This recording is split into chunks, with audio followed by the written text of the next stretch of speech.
to the Americans with Disabilities Act, law enforcement agencies must make efforts to ensure that their personnel communicate effectively with people whose disability affects hearing.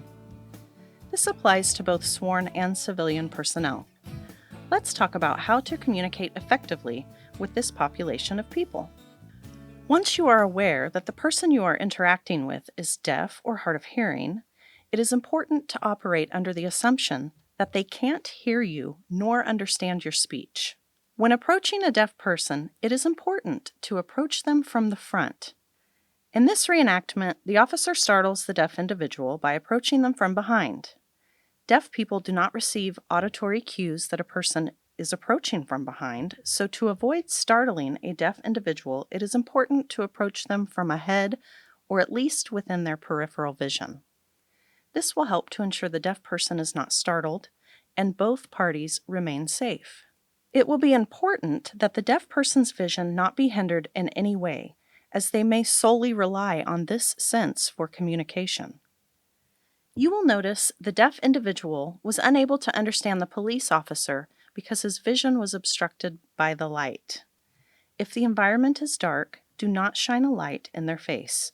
Instead, adjust the angle of the light to shine on your face, allowing them the chance to speech read. Maintaining eye contact through the entirety of your dialogue is critical for deaf people.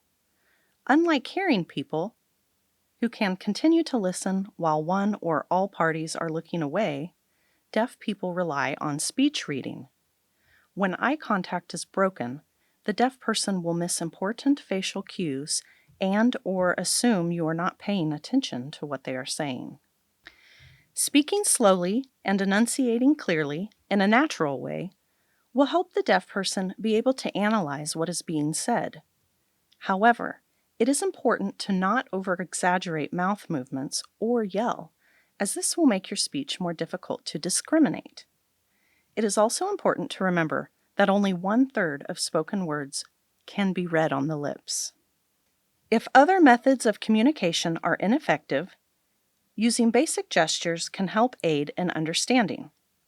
Just pretend you are playing the game charades. If it feels uncomfortable, that's okay.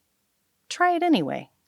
Writing notes on paper or typing them on your phone can be a very effective way to communicate with deaf people. If you are unsure of the person's reading ability, just keep the notes simple, avoiding too much technical jargon. Using ASL is probably the best way to ensure the deaf person understands you. If you don't know any signs, you can use the other techniques from this presentation. However, in parts 4 and 5 of this training, you will have the opportunity to learn some signs that will be helpful.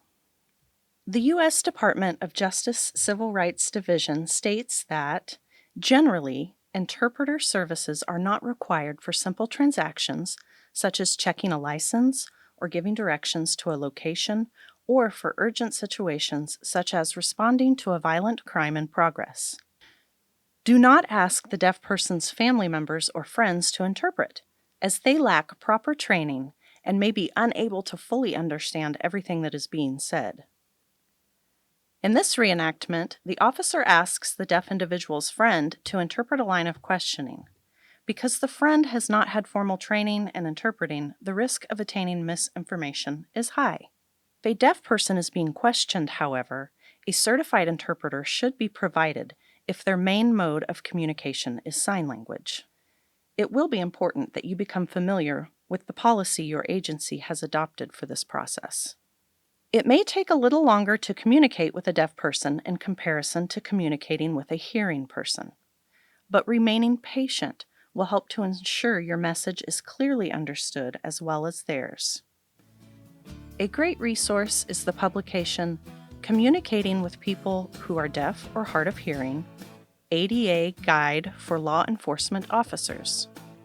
The publication can be accessed at www.ada.gov.